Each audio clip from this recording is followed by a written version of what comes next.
Hello dear students, in this video we'll start our new lesson about the genetic polymorphism. So let's start. So in this video we're going to talk about part 1, chapter 1, biological diversity and the uniqueness of individuals, about the activity 2 in polymorphism. So let's start first about the cell. This is an animal cell. It contains the nucleus. We have the cytoplasm and we have the cell membrane. This animal cell should be drawn inside a box using a pencil and should be given a title, which is animal cell. Let's move first for this big question. Where is the genetic information found? This is the big question. We're going to answer this in the coming slides.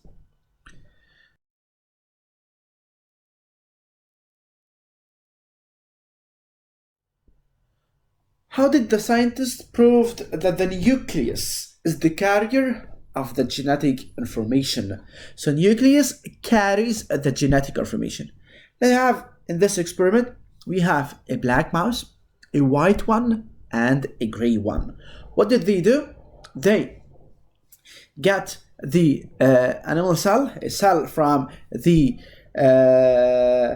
black mouse, the nucleus of a cell of a black mouse. We get the cell from the white, so we extract the nucleus from the black, so we get only the nucleus from the black mouse, and then we inject it into the cell that is anucleated. We get rid of the nucleus here and we transfer the nucleus, or we move the nucleus toward the cell of the white, so we injected into the white cell. This white cell, the nucleus was removed, so we inject the nucleus from the black. So the nucleus here is from the black mouse, and then we added this into the cell, or we transplanted into the gray mouse. So the result is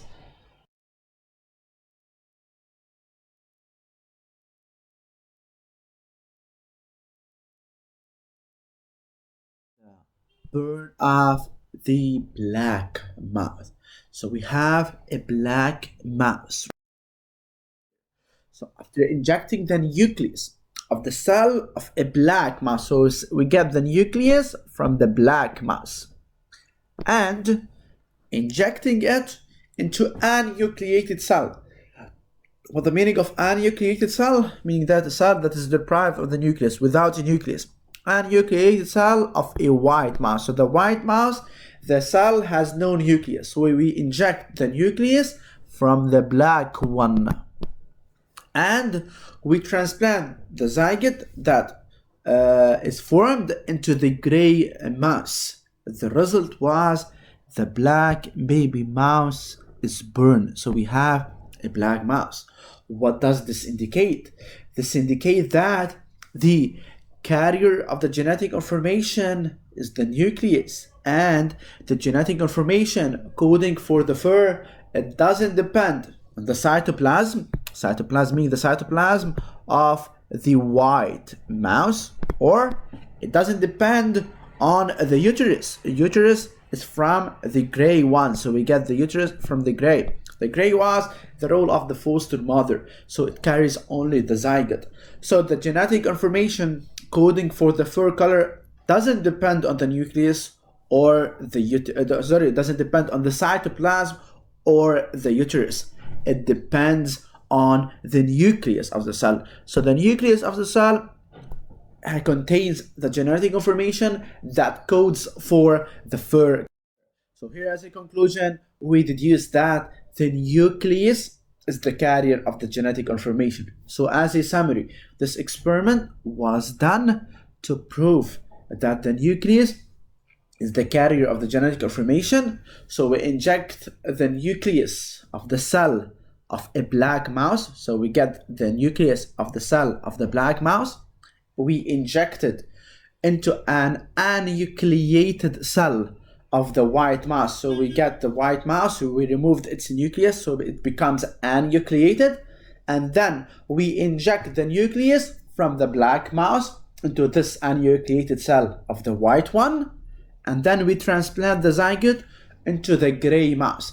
The gray mouse, it has the role of the foster mother. It only gives the uterus, so the color of the mouse that is formed is black.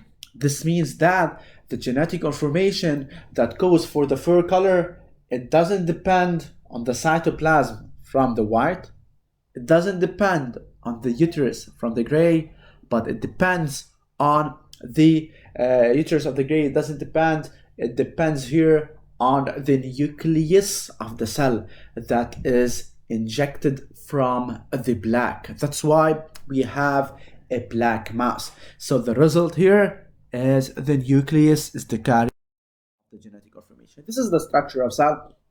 We have a cell membrane. We have here the nucleus, nuclear membrane. We have a vacuole, mitochondrial source of energy inside the cell. We have the cytoplasm, the centrosomes. Chromosomes. What are chromosomes? Chromosomes, they are X-shaped structures. They look like an X shape. So they are called X-shaped structures. They are found inside the nucleus, and they are responsible for carrying the genetic information. The chromosome is composed of short arms, like this. These are the short arms. They are called short arms. They're called P arm, or long arms. They are called Q arms. Here in the middle, the nucleus is connected in the middle with something called centromere. And these two, they are called sister chromatids. This is the structure of the chromosome. It's called X-shaped structure because it looks like an X. That's why it's called X-shaped structure. So this is the structure of chromosome. As I said, these are the short arm. They are called P arm. This is the centromere in the middle. This is a constricted region in the middle. That is the site of attachment of two sister chromatids. This is the long arm. They are called Q arms, and these are the two sister chromatids. They are attached. This is the first sister chromatid, and this is the second sister chromatid. They are attached in the middle, the center, by the centromere. And here's the structure of the chromosome. So, structure of chromosome. Let's move to talk about the structure of a chromosome. Each chromosome is made up of DNA and proteins, histones and non-histones. We're going to talk about this later. Chromosome is made up of two identical, similar sister chromatids. They are joined together at this constricted region, which is called the centromere, which is the site of attachment of two sister chromatids. These two sister chromatids, they are attached in the middle. This is called centromere. Each chromatid has a short arm. As I said, short arm is called the P arm, and long arm is called the Q arm. Centromere, as I said, it's the constricted region near the center of the human chromosome. It's the attachment site where the two sister chromatids, they are attached. We call it centromere. Here the centromere is now like this. This is a real chromosome. So centromere, as I said, is the site of attachment of two sister chromatids. Move now to talk about genes. Genes, they are located on the chromosomes. For example, here we have hair color gene, eye color gene, height gene, gene 4, gene 5, gene 6, and so on. So these genes, they are located on two sister chromatids. So they are found at specific locus. Okay, they should be on the same loci. So here we have hair color gene on the first chromatid. It should be the same in the second chromatid, in the same locus, in the same position. Eye color gene is present here, so it should be present in the same locus on the second chromatid. Also for height gene, it's gene number 4. They are present in the same locus. Gene 5, gene 6. Let's move to talk about genes. What are genes? A gene is a part of a chromosome. It's a segment of DNA. It's responsible for the appearance of a specific trait. Like, for example, the hair color gene. It determines the hair color. Skin color gene. eye color gene, and so on. Every gene has a specific locus, meaning that a specific position. A specific position of a gene on a specific chromosome. This is called the locus. The two sister chromatin of each chromosome, they carry the same alleles of the same gene at the same loci, at the same position.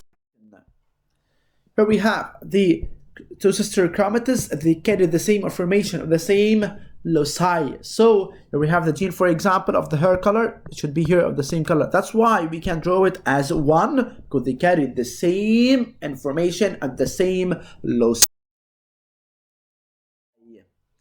Let's move now. What are the alleles? Allele is a version, or it's a form of a gene. For example, gene of the eye color, we have the brown eye allele, we have the hazel eye allele, we have the blue eye allele, we have the black eye allele, we have the green, and so on. Gene of the hair color, we have brown allele, blonde allele, red allele, black allele, and so on. So the allele is a version, or it's a form of the gene.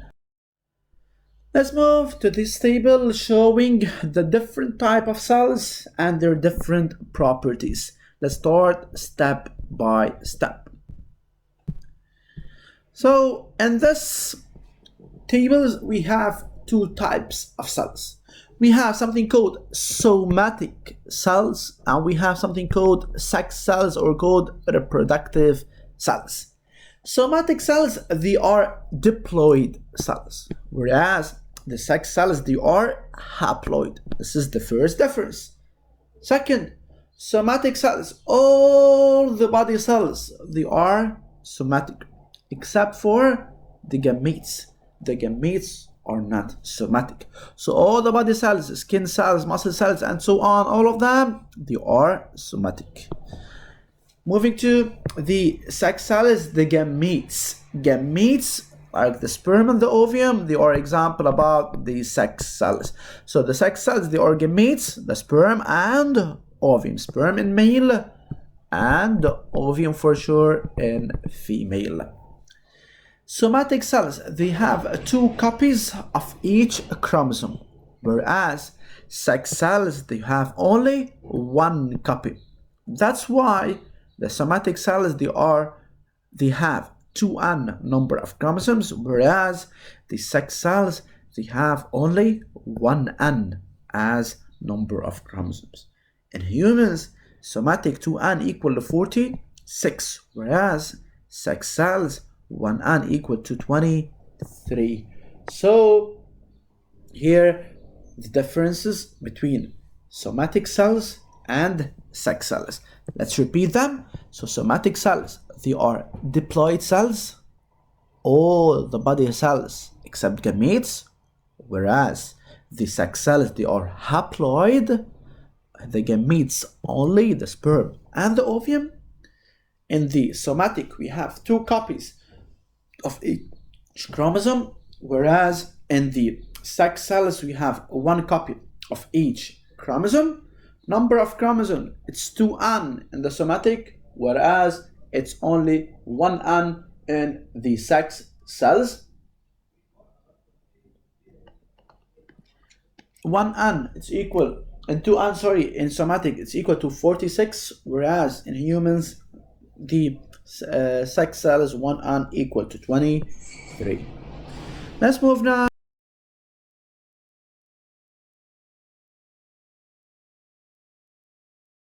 to talk about the figures. Here we have one copy of each chromosome. Here we have two copies of each chromosome.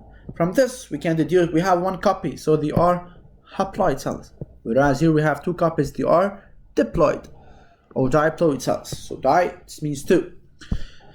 Number of chromosomes, 1n equal to 4. So 1, 2, 3, 4. Here 2n equal to 6. 1, 2, 3. Okay. So in diploid cells or diploid cells, there are two copies of each chromosome. There are two copies of each chromosome. They carry the same genes, but they don't have the same alleles. They don't necessarily have the same alleles. So they are said to be homologous chromosomes. So in diploid cells, there are 2 copies of each chromosome. So chromosome number 1, we have 2 copies, chromosome number 2, and so on.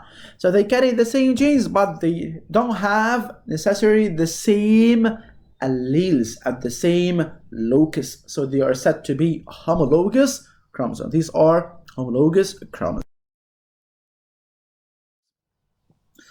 One of these chromosomes, since we said that we have 2 copies of each chromosome, one of these chromosomes is inherited from the mother. So one of these is inherited from the mother. That's why M, mother, maternal. So mother, maternal, mama. The other is inherited from the father. Father, it's papa, so it's paternal chromosome. So one of these chromosomes is inherited from the mother. It's called maternal. The other one is inherited from the father. It's called paternal chromosome. So one of these chromosomes, this chromosome is paternal one, is inherited from the father. The second is maternal, is inherited from the mother. So these are the homologous. Note that the pair of homologous chromosomes, as I said, they carry the same genes, but may or may not carry the same alleles. The 2 sister chromatids of each chromosome are said identical, so they said they have to carry the same genes and the same allele. That's why they are called identical. So 2 sister chromatids are said to be identical if they carry the same genes and the same alleles. These homologous chromosomes, identical sister chromatids, they carry the same genes and alleles. Or here, for example, we have blue eye allele, so the color is going to be blue. Brown eye allele, so the color is going to be brown. So, as I said, here we have chromosome that came from the mother is called maternal. The one that comes from the father is called paternal. So here we have this small application. We have color of the eyes. So gene, the color of the eyes. Here we have the blue and here we have green. So we have different alleles. They are homologous but not identical, since they carry the same gene but not the same alleles. Here we have blue allele, here we have green allele. Gene of level of thinking.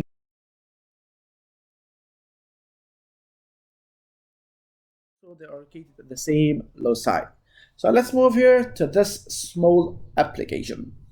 Considering the gene of the eye color, if we have 2 alleles, green allele and the brown allele, what are the different combination in different persons? So let's start first of all. We have green and the brown. What are the different combinations between them? Brown allele and the brown allele. This is the first combination. We have brown and the brown. Brown and the maternal, brown and the paternal. Pay attention to this. Okay? The second case, we have brown from the maternal, green from the paternal. Third case, we have green from the maternal, brown from the paternal. And the fourth case, both of them should be green. So these are 4 combinations. Here we have brown allele and the brown allele. So we have 2 identical alleles for the same gene, which is the gene of the eye color. So this person is said to be homozygous or pure for the eye color. Since we have 2 identical alleles, it's called homozygous or pure. You should know both terms, pure or homozygous. Okay? While this person having a brown and the green, they have 2 different alleles for the eye color. This is not homozygous. This is called heterozygous, or it has another term, it's called hybrid. So they are hybrid for the eye color. Third one, green and the brown also. 2 different alleles for the eye color. So this person is heterozygous, hybrid for the eye color. So hybrid or heterozygous. The last one, we have green allele and green allele. So we have two identical alleles for the eye color, so it's said to be homozygous or pure for the eye color. So whenever we have two alleles, they are identical, the individual is said to be homozygous or pure. When the alleles they are different, not identical, the individual is said to be heterozygous or hybrid. So here, when the alleles they are identical, they are the same, so the individual is said to be homozygous, pure, or homozygote. Or when the alleles they are different, the individual is said to be heterozygous or hybrid. So heterozygous and hybrid, two different alleles. Whenever we talk about same alleles, homozygous or pure.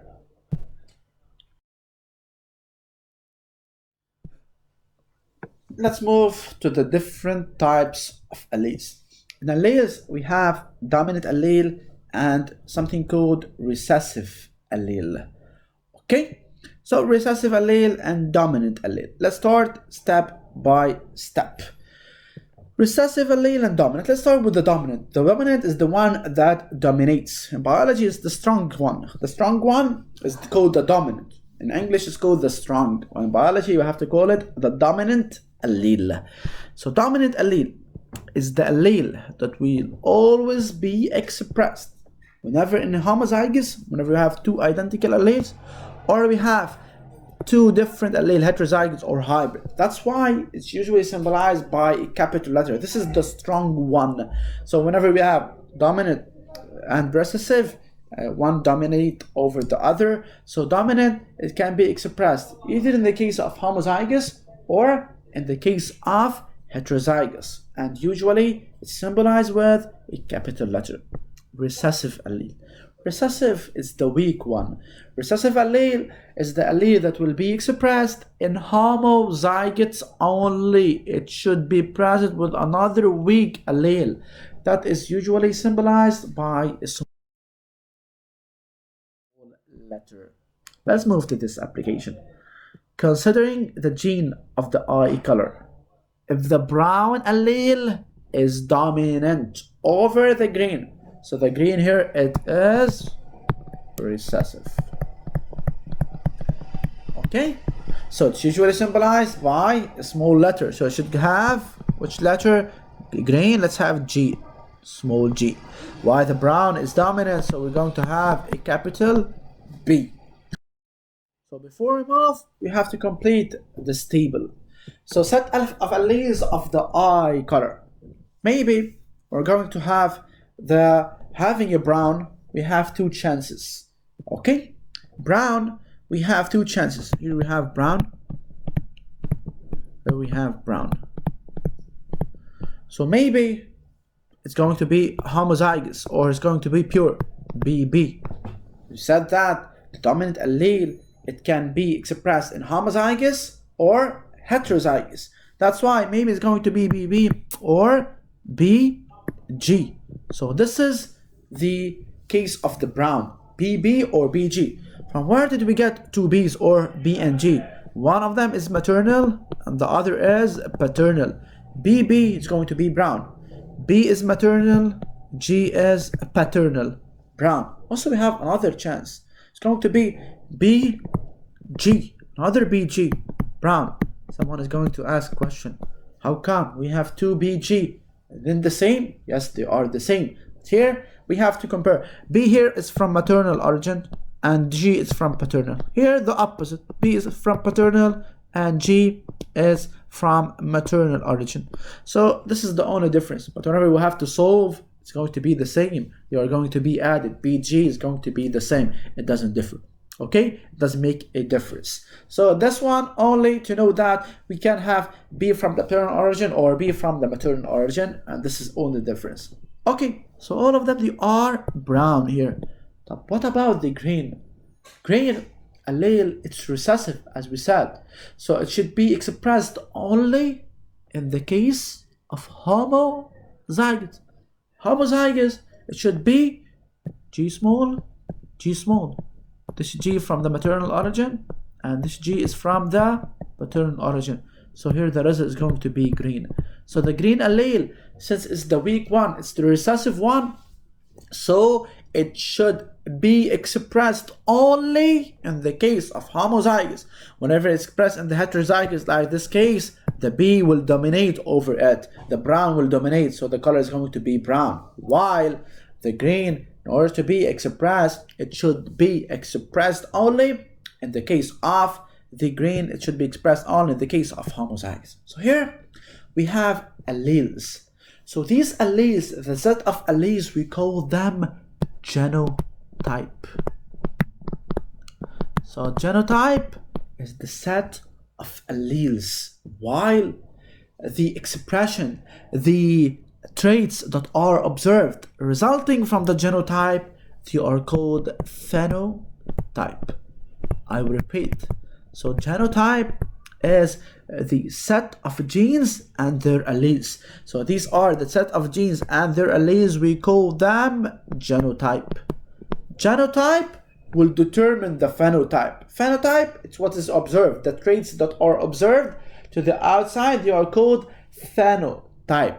So here, B is dominant, so it's going to be brown. So genotype determines the phenotype. So it gives the phenotype. Phenotype, all of them, they are observed. The traits that are observed, they are called phenotype. While the set of genes and their corresponding alleles is called genotype. Okay, let's move now to a, let's say, you need complete for this. This is the table. Before we start, there is an important note. I used B and G, but I have to give symbols for this. Giving symbols is going to be like this. Let B capital be the symbol of the dominant brown allele over the recessive green allele.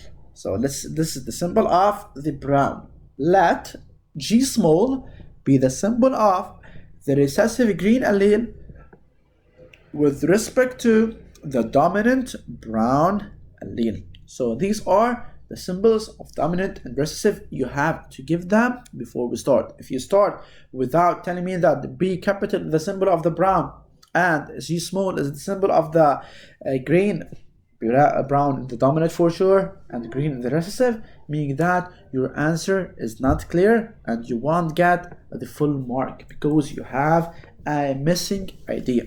Okay, because I don't know what is B and what is G, so you have to give the symbols. So symbols are very important before starting any genetic exercise. So this is the table as we said. BB is going to give brown, BG also is going to be brown, BG, as I said, I'm going to ask you what the difference. B is from paternal, here is from maternal. So BG also brown and GG is green. The set of alleles of the eye color is called the genotype, the set of genes and their alleles, while the phenotype is the observed trait. So let's move now to the definition of genotype and that of phenotype. What is the genotype? Genotype, this is Freyr's model. Freyr's model talking about, here we have always the definition here.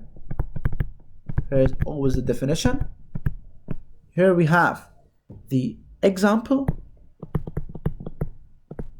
And here we have non-example. This is not an example. Okay? So you have to be familiar with the Freyr's model. This is example, and this is not an example. So genotype is definition is the set of genes and their corresponding alleles. The genotype example BB, BG, GG. Let's move now. Which one of them is pure? Which one of them is hybrid? So BB is pure, since I have two identical alleles. GG, homozygous or pure, while BG is heterozygous or is called hybrid. This is not an example. Blue and tall. Who can give me the name of this blue and tall? They are genotype? No, they are what? They are the phenotype. They are the observed traits. They are the phenotype. Let's move now to the definition of phenotype. Phenotype, as I said, is the set of observed trait. The set of observed trait resulting from the expression of the genotype. So the genotype will give us the phenotype. Phenotype, tall, short, as I said, this is an example. Tall, short, black, green, whatever. This is non-example. This BB, BG, GG, they are the genotype. Okay, so you have to be familiar with phenotype and genotype. So as a summary, phenotype and genotype. Genotype is the set of genes and their corresponding alleles. This is the genotype. And the phenotype, it's the set of observed traits resulting from the expression of genotype. What is a graft? What is a graft? Graft is always the transplant of a tissue or an organ from one side to another in the same body, or from one body to another. Let's move now to the graft. What affects the fate of the graft? The fate of the graft is affected by the degree of similarity of HLA, human leukocyte antigen, between the donor and the recipient. What does this mean? This means that the fate of the graft, whether it's success or failure, it depends on the similarity of HLA. If you have similar HLA, meaning that the graft is accepted. We have total differences in HLA, they are totally different between the donor and the recipient, so the graft will fail. So the fate of the graft, the result of the graft, is depending on the similarity of HLA between the donor and the recipient. This is the donor, the one that donates or gives. For example, we have grafting of a kidney between Muhammad and Fatima, let's say. So between Muhammad and Fatima, Muhammad is going to give the kidney. So Muhammad is called the donor, while Fatima will receive the kidney. So Fatima, she is the recipient. So the donor is Muhammad because it's the one that donates, and the recipient is Fatima because Fatima will receive this kidney. Okay? So this is for the donor and recipient. Let's move now to the definition of some types of grafts. Let's start first with the first type of graft. It's called autograft. Autograft is the graft that is transferred from one body to the same one side of the body to another side in the same body. For example, from my hand to my thigh, it's within the same body, so it's called autograft. While a non-example, from my hand to my friend's hand, this is not example. So autograft, this is a graft that is transferred from one side to another in the same body. So it's the graft that is transferred from one side to another in the same body. It's called autograft. Example, from my hand to my thigh, from my thigh to my face, let's say, this is called autograft. While non-example, from my hand to my friend's hand, this is a non-example. So this is about autograft. Let's move now to isograft. Iso, identical. So it's the graft that's done between two identical twins.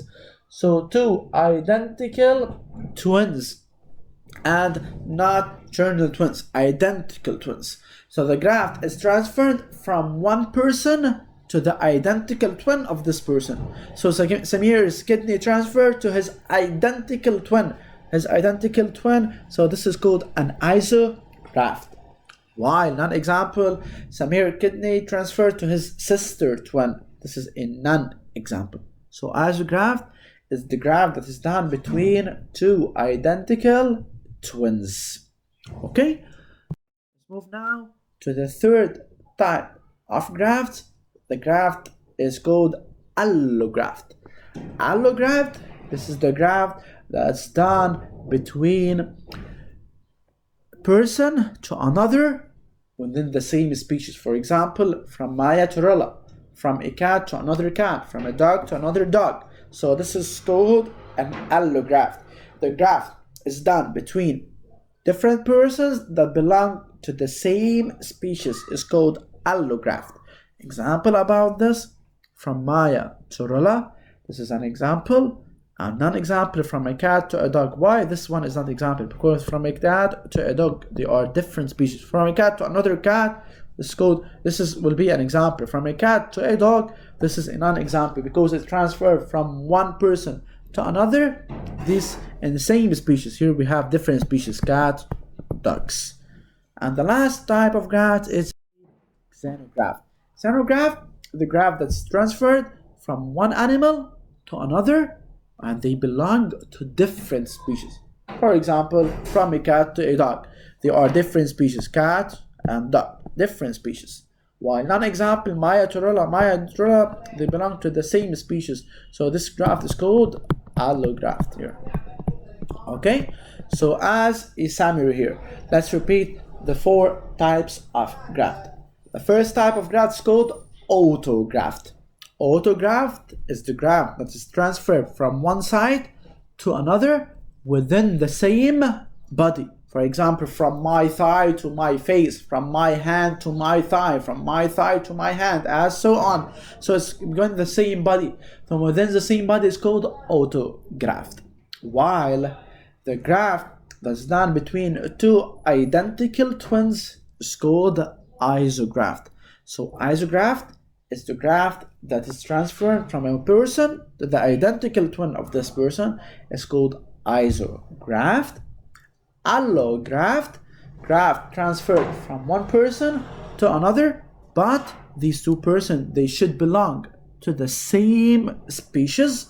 And the last type of graft is called xenograft.